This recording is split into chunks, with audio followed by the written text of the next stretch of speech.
Britain is a nation of theatre goers. 15 million of us go to the theatre at least once a year, whether it's the classics, a musical, a panto.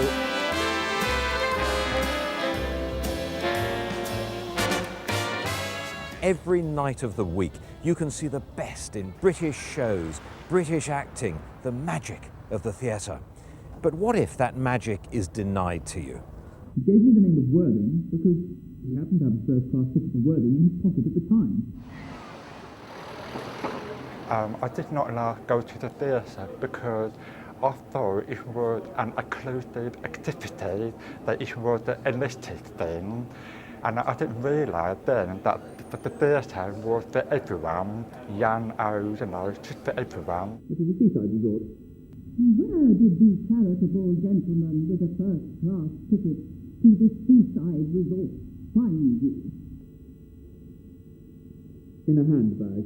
The sound of that excerpt has been adjusted to remove the high frequencies, and that's how a play would sound to many of the 9 million deaf, deafened or hard of hearing people who live in the UK. But there's an easy solution that brings a performance back to life. It's called captioning. He gave me the name of Worthing because he happened to have a first-class ticket for Worthing in his pocket at the time.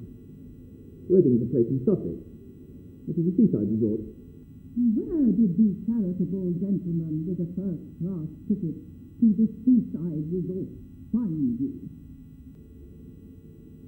In a handbag.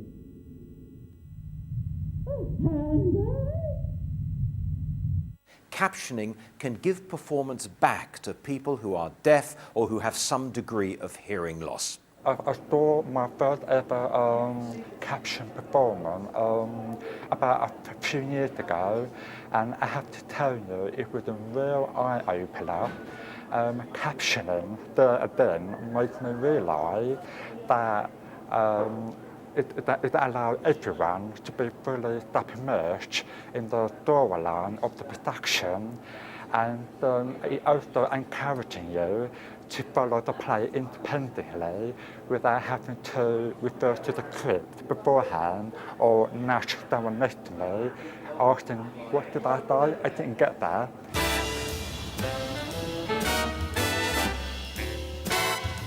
We definitely have increased our audience of deaf and hard of hearing customers. In fact, I regularly do get emails from people who come to the caption performances saying, thank you so much, we're so grateful to the Donmar for captioning our performances. It means the difference between not understanding anything and understanding it 100%.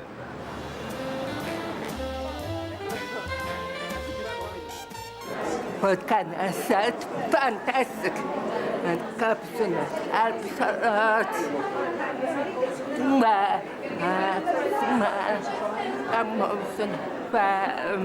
Years ago, when my hearing was okay, I used to go to the theatre a lot with my wife, but before captions came along, we'd stopped going, so now we've started again, so it's excellent.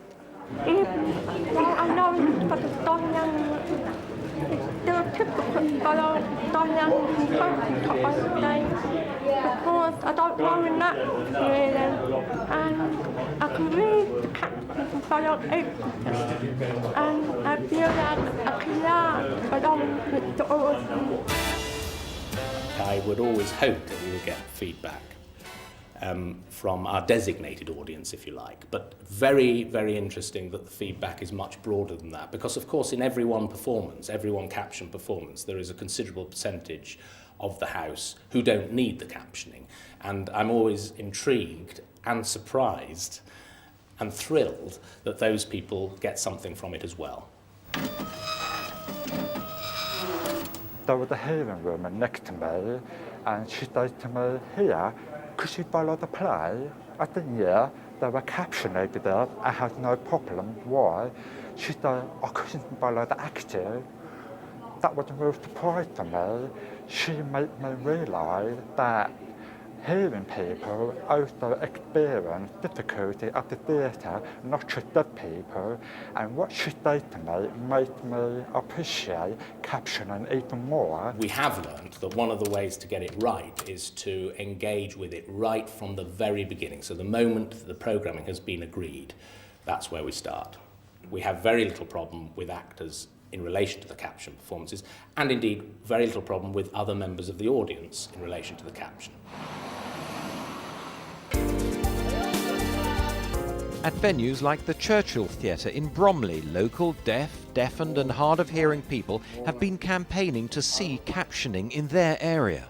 Before captioning arrived, the situation in Bromley was not very good. We did not have access to places, the Churchill Theatre, where we could understand plays.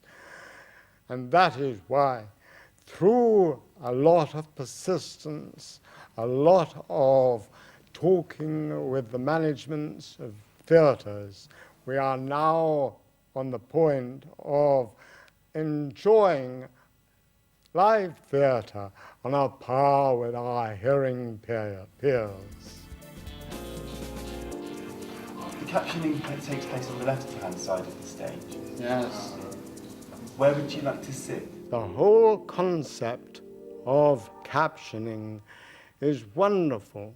I am able to come not only with my hearing wife, but with friends who can sit with me, next to me in my seat.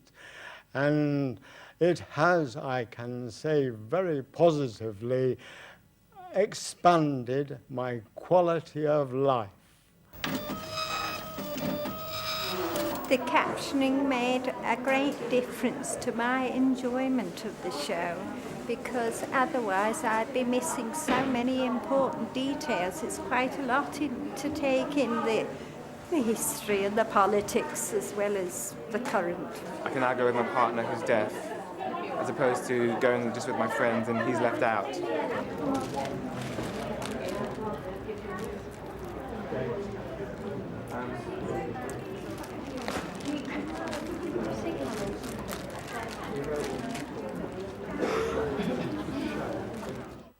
A lot of work goes into making a captioned performance successful, from preparing the script in advance to deciding where the units will be placed. When we're preparing the captions, we're trying to mirror the performance as we see it. I have often observed that in married households, the champagne is rarely of a first-rate brand. An actor has been preparing for months for this performance, and we want to make sure that when he's holding the audience in the palm of his hand, we are not distracting from that, and we are really trying to reflect that as well as we possibly can. You may have seen surtitling in opera. Captioning is different. In captioning, every single word does appear. And not only that, we also give musical cues and sound effects that add to the atmosphere of the production. Thank you, sir.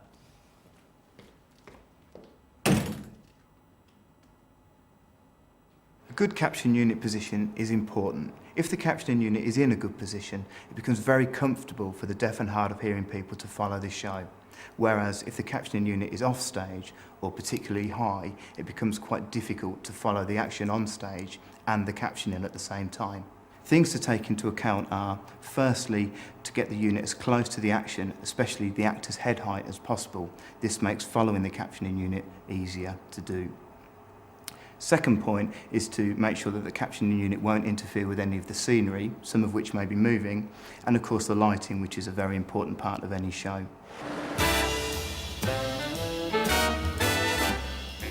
It's very rewarding to provide access for deaf people who may be coming back to the theatre after decades. I have so many emails and letters saying how important this is, what an important part of their life it is. Everybody that we've engaged with here has welcomed it, and it has, without question, enriched the whole experience of putting on plays for us at the Donmar. I leave the theatre uplifted, feeling that I have enjoyed something which has been denied me for so long. It's my dream that if the theatre encouraged captioning in their production, that would be a wonderful thing. Whether you're a theatre goer or a theatre manager, we need you to help us make this happen. We need to do theatre that captioning is the worthwhile service by turning up, telling the others, spreading the word. If your theatre provide captioning and you want to find out, why not contact them? If your theatre do not have captioning though, why not tell them that Mickey are a huge potential audience? If you're a theatre manager, hopefully you will realise that captioning is a terrific gift to those who have missed our theatres up to now.